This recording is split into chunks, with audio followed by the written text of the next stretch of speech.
دوستو اس ویڈیو میں ہم دیکھیں گے کہ صلاۃ التسبیح کے مسائل کیا ہیں۔ اس سے پہلی والی ویڈیو میں ہم نے سیکھا تھا کہ صلاۃ التسبیح نماز کیسے پڑھتے ہیں، لیکن وہ ویڈیو تو دیکھیے سیکھ تو لیتے ہی ہیں لیکن مسئلے بھی بہت زیادہ ضروری ہیں۔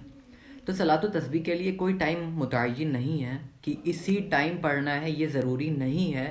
اس لیے جن اوقات میں نماز پڑھنا منع ہے ان کے علاوہ کسی بھی ٹائم صلاۃ التسبیح پڑھ سکتے ہیں۔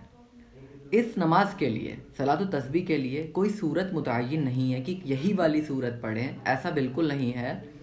جو بھی صورت آپ کا دل کرے، آپ کا دل چاہے وہ آپ پڑھ سکتے ہیں۔ ان تسبیحوں کو زبان سے نہ گنے ورنہ نماز ٹوٹ جائے گی۔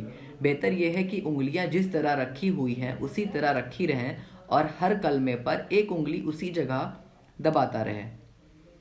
اگر کسی جگہ تسبیح پڑھنا بھول جائے تو دوسرے رکن میں اس کو پورا کر لے، لیکن بھولے ہوئے کی قضائے رکوع سے اٹھ کر قوما میں اور دونوں سجدوں کے درمیان نہ کرے۔ اس طرح دوسرے سجدے کے بعد بیٹھ کر کلمہ پڑھنا ہے تو پہلی اور تیسری رکعت کے بعد قضا نہ کرے، ان کے علاوہ میں پڑھ لیں۔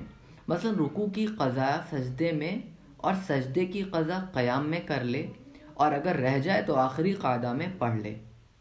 اگر سجدہ سہو کی ضرورت پیش آ جائے تو اس میں تسبیح نہ پڑھیں۔ بعض حدیثوں میں سوم کلمہ کے ساتھ لا حول ولا قوت الا باللہ العلی العظیم کو بھی ذکر کیا گیا ہے، اس لیے اگر کبھی کبھار اس کو بڑھا لیں تو اچھا ہے۔ تو فی الحال ویڈیو میں اتنا ہی۔ اگر آپ کو یہ ویڈیو صحیح لگا ہو یا کوئی بھی اگر غلطی اس میں ہو تو کمنٹ کر کے ضرور بتائیے گا، کیونکہ غلطی تو انسانوں سے ہوتی ہے اور ایک مسلمان بھائی کا فرض ہے کہ وہ غلطیوں کو ٹوکے۔ تو آپ غلطی کمنٹ میں لکھ دیجیے گا کہ بھائی آپ نے یہاں پہ غلطی کری ہے۔ Thanks for watching.